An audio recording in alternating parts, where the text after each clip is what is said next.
In the first of this two-part series, we showed you some of the craziest and most outlandish Royal Rumble eliminations in the match's long history, going back to the 80s and through the 90s. And as we click now into the 2000s, we have even more to talk about. It's Sportskeeda Wrestling. I'm Kevin. Let us know your favorite Royal Rumble matches, memories, and more in the comments below. And if you haven't checked out part 1, go check it out. It's on our channel. Oh yeah, and subscribe. We last left you at the 2003 Royal Rumble, where Chris Jericho successfully eliminated two-time winner Shawn Michaels in just 2 minutes after deceiving him thanks to the help of another treacherous character, Christian. Yeah, no Iron Man performance this time for Shawn Michaels. The same match saw Brock Lesnar win his first of 2 Royal Rumbles, and during that time, he wasn't even a year into his WWE career. So a rookie winning the Rumble that quickly is pretty insane when you remember it that way. But what was even more insane is the fact that he would have to defeat The Big Show, one of the biggest men ever in the history of pro wrestling, to earn a spot in the big WrestleMania main event. Brock's fury in the Royal Rumble was felt when he quickly eliminated Shelton Benjamin, yes, his old buddy from the University of Minnesota, and Charlie Haas before F5ing Matt Hardy onto them. Yeah, he's just throwing bodies everywhere. In the lead up to the 2004 Royal Rumble, Mick Foley was on the receiving end of a series of attacks from the Evolution faction, who accused him of being a coward for not retaliating. Jumping over to the 30-man roster for the Royal Rumble, Test was taken out of the match, and authority figure Stone Cold Steve Austin ordered that his spot be taken. Who took it? Mick Foley, who immediately set his eyes on retaliating against Evolution faction member Randy Orton. Foley would eliminate Orton and take himself out of the match in the process. One of the classic examples of the Rumble match being something that helps build to other matches, likely at WrestleMania. The 2004 Royal Rumble is obviously a tough one to talk about for fans of WWE over the years, and for younger ones, let us remind you that the 2004 Royal Rumble was won by Chris Benoit, a man who has never been mentioned much by WWE for obvious reasons. Keeping the focus on the wild in-ring action, rookie and Tough Enough winner Daniel Puder was taken to the cleaners by 3 WWE veterans. Puder, the winner of the Tough Enough competition, was also a legitimate MMA fighter with a good background in combat sports. He infamously went into business for himself in an in-ring segment during the Tough Enough competition on SmackDown with Kurt Angle. Yeah, Olympic gold medalist Kurt Angle, putting him in a Kimura lock for real, not realizing it, and supposedly this scripted moment went off the script. Kurt Angle was nearly injured in the incident and was a big strike 1 for the rookie. Strike 2 and strike 3 came at the same time when he decided to start bragging about headlining the Royal Rumble, reportedly, just because he was in the Rumble match itself. And well, let's just say some members of the WWE locker room didn't take kind to that. Specifically, Benoit, Bob Holly, and Eddie Guerrero. They proceeded to chop the ever-living crap out of him, brutalizing him so bad for 4 minutes when he was in the ring in the Rumble match, legitimately as a way to humble him in his attitude. He wasn't just eliminated from the Rumble, the perception of him having a career and future in WWE was also eliminated. The 2005 Royal Rumble saw Muhammad Hassan, a very controversial character who got nuclear heat for his anti-American stances on things, enter the Rumble and run his mouth like he usually did. Every single superstar in the ring, whether they were a good guy or a bad guy, turned on Hassan and hilariously eliminated him in less than a minute into his Rumble debut. Later in the match, flashy cruiserweight Paul London would suffer one of the most brutal eliminations in Rumble history when he was considerably facing a larger character in Snitsky, who clotheslined him, leading to an insane thud on the mat. But as many of you know, the 05 Rumble is remembered for how it ended. Batista reportedly botched the final elimination of John Cena, only for both men to miraculously hit the floor at the same time. What is this, 1994? It also led to Mr. McMahon furiously coming down to the ring to control this entire weird scenario of who won the Rumble, and oh, he just tore both of his quadricep muscles. Both of them, forcing him to make the decision to restart the match between Batista and Cena while sitting with his legs not working. It was super awkward and wild. Batista was able to overcome Cena and march on to WrestleMania. There were a lot of emotions going into the 2006 Royal Rumble with the unfortunate recent passing of Eddie Guerrero. Rey Mysterio, riding those emotions, went from the underdog spot of number 2 as the WWE's biggest little man. He would be outsized by a majority of the 29 other superstars in the match, but that didn't stop him from having one of the best individual Rumble performances of all time. The battle to get there would not be easy. The World Tag Team Champions at the time, Big Show and Kane, were quite big in their impact on the match, double choke slamming a strong rookie debut in Bobby Lashley, eliminating him only to goozle each other in the throats in a prone position on the ropes for cerebral assassin Triple H to take advantage and get both Mastodons over the top rope. The 2007 Rumble was also a star-studded one in its own right. The Undertaker finally winning the match, his first and only Rumble win of his career. But perhaps the most insane elimination of the match was Sabu. Yes, the ECW original set up a table outside of the ring, presumably to use it on someone else, but it ended up being used on him. Instead, things went awry and Kane chokeslammed Sabu full force through the table to eliminate him. Yeah, I'm pretty sure both of his feet hit the floor as well. In 2008, John Cena miraculously recovered from an injury far ahead of the scheduled time that people expected and returned in a huge Rumble surprise. Yeah, he was back at Madison Square Garden with everyone going crazy when he entered the match at number 30. Cena was up against both Batista and Triple H in the final 3. After Triple H eliminated Batista, Cena would have a mini match with the Game before lifting him up and throwing him out of the ring with one of the best attitude adjustments we've ever seen. Consider our attitudes adjusted. In 2009, Randy Orton would slither and strike his way into a Royal Rumble victory, but that match was also remembered for one bit of ridiculous WWE history, a record that maybe you wouldn't want to have associated with yourself. Santino Marella made a lasting 1 second appearance inside the Rumble match. How on earth can anybody ever break that record? The main player in the 2010 Rumble match was Shawn Michaels, who is desperate to avenge his emotional loss at WrestleMania 25 the previous year against The Undertaker. Taker, who was the then World Heavyweight Champion at the time, declined Shawn Michaels' offer for a rematch, so HBK had to win the Rumble a third time to make the rematch possible. Shawn Michaels' desperation reached new heights when he even eliminated his DX tag team partner Triple H with an incredible super kick that left the crowd stunned.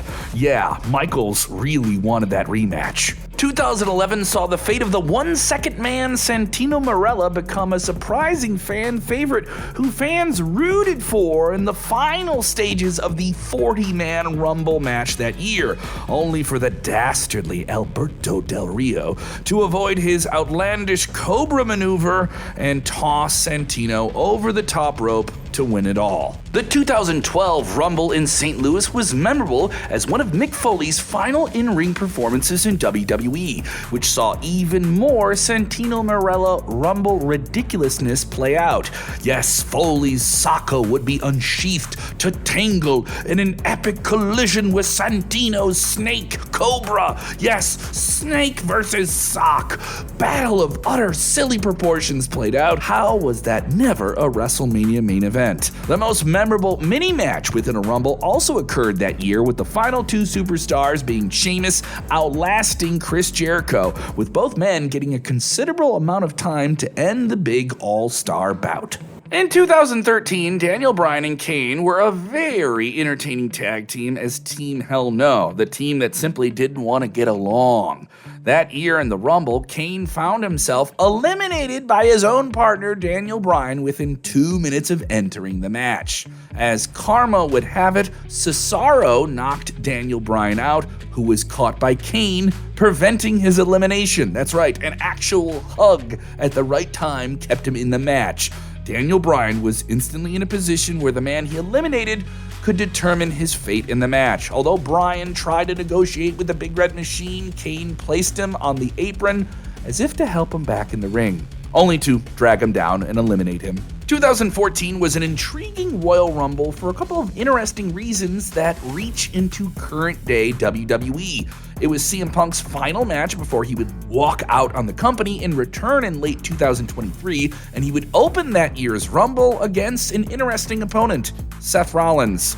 Yeah, it's wild when you consider where things are now with both of those men not liking each other at all. The Shield were running roughshod over WWE at the time as a trio of future world champions in Seth Rollins, Dean Ambrose, and Roman Reigns.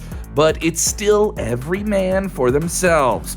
Reigns would eliminate both Ambrose and Rollins while they were tussling with Cesaro in a prone position. Reigns' self-centered approach would get him to the end of the match, only for Batista to win it all. The craziness of the 2015 Royal Rumble was not how the match played out, but how the hardcore fans in Philadelphia reacted to it. Roman Reigns was fully positioned and labeled as the next big hero for fans to get behind. But a vocal segment of the audience turned on this despite WWE's best efforts. Loud, undeniable boos rained down on Reigns as the odds were stacked against him, with the already eliminated Kane and Big Show whomping on him in the match's final moments. Reigns' bloodline blockbuster brethren, The Rock, made a surprise non-entrant cameo to save him, and not even that could get the boos to stop for Reigns. Reigns would win the match, eliminating Miro, but the odds seen at the end of the night, with Roman Reigns pointing at the WrestleMania sign and Rock endorsing him, his fellow Samoan superstar, but it was still getting booed, was an odd thing.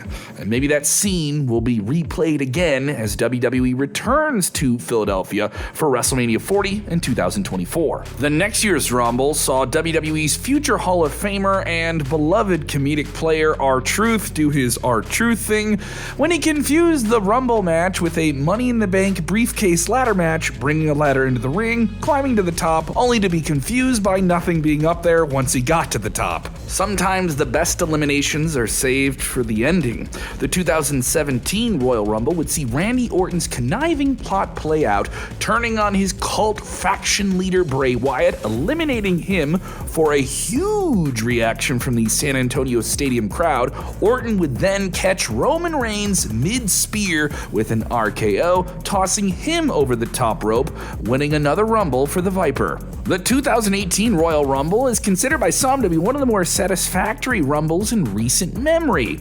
You may know that Shinsuke Nakamura won the whole thing, but what was extremely underrated was the mini storyline of the match with Heath Slater's resilience. The man who has kids to feed was first taken out during his entrance by Baron Corbin. Following this, he would try to make his way to the ring, but each time he got closer, he was taken out by a different superstar who took a cheap shot before entering the match themselves. Even Big E, who was a good guy, took a pancake out of his outfit and shoved it in Slater's mouth. When Sheamus made his way into the ring, he decided to make quick work of Slater and threw him into the ring. In a hilarious payoff, Slater would end up eliminating Sheamus in 2 seconds, with the Celtic Warrior nearly equaling Santino's record. Yes, he was 1 second away from having a shameful record associated with his name. In a later interview, Sheamus said he wasn't too upset about it because at least he was eliminated by another redhead. Women making appearances in the men's Royal Rumble match was always a novelty because it was rarely ever happening. Chyna, Beth Phoenix, and Karma were trailblazers in that regard, but a few years into the women's revolution, WWE decided to rightfully introduce the women's Royal Rumble match, taking away the need for female appearances in the men's Rumble match. But for some reason, in 2019, WWE decided to change up their plans for R-Truth to enter at number 30,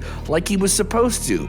Instead, Nia Jax, the one who's not like most girls, took him out and attempted to compensate for not winning the women's Royal Rumble the same night by going up against the men. Bad mistake, Nia. Randy Orton and Rey Mysterio hit her with an incredible combo before Mysterio took her out. Safe to say that we're not getting a female appearance maybe in a men's Rumble match in the future. Brock Lesnar was a dominant WWE champion in 2020 who had no credible challengers in his view. and what seemed to be out of boredom, he entered the Royal Rumble match anyway, and put on one of the most dominant performances to date, eliminating a record 13 superstars consecutively over the course of 25 minutes.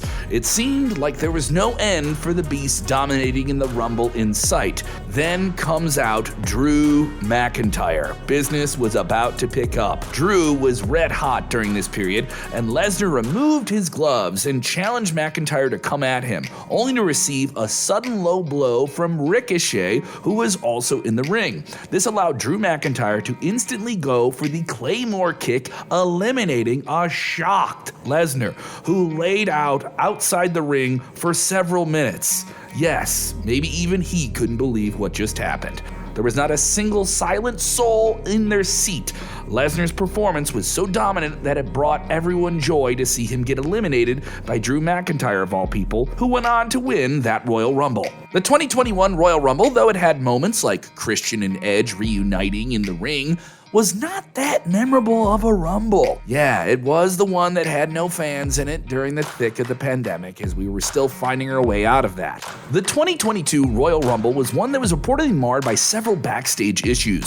WWE attempted to turn back the clock 2 years to the 2020 Royal Rumble, but before they would do that, Bad Bunny, the most popular music artist in the world, would enter the match, only to be wrecked by Brock Lesnar and easily eliminated with several others. Brock wasn't even supposed to be in this Rumble match. We'll give it to Bad Bunny though, he was more brave than Drew Carey in the Celebrities Who Rumble category. The final showdown would be just like 2020, with Brock Lesnar and Drew McIntyre having quite the moment, only for Brock to be the last man standing this time. Going into the 2023 Royal Rumble, Logan Paul, the internet celebrity bad boy, made a big splash in WWE, even if fans didn't want him to. He would have one of the wildest collisions mid-air with Ricochet, a highlight of the year that people are still replaying now. But the elimination he would pull off would set up a major WrestleMania 39 match for him. Before Seth Rollins could hit the pedigree on Cody Rhodes, Paul would eliminate a distracted Rollins, and that elimination was sold by Rollins with a shocked, jaw-dropped face. Logan Paul once again exceeding expectations. What are some of the funnier or crazier or shocking eliminations you can remember from Royal Rumble? Let us know in the comments below.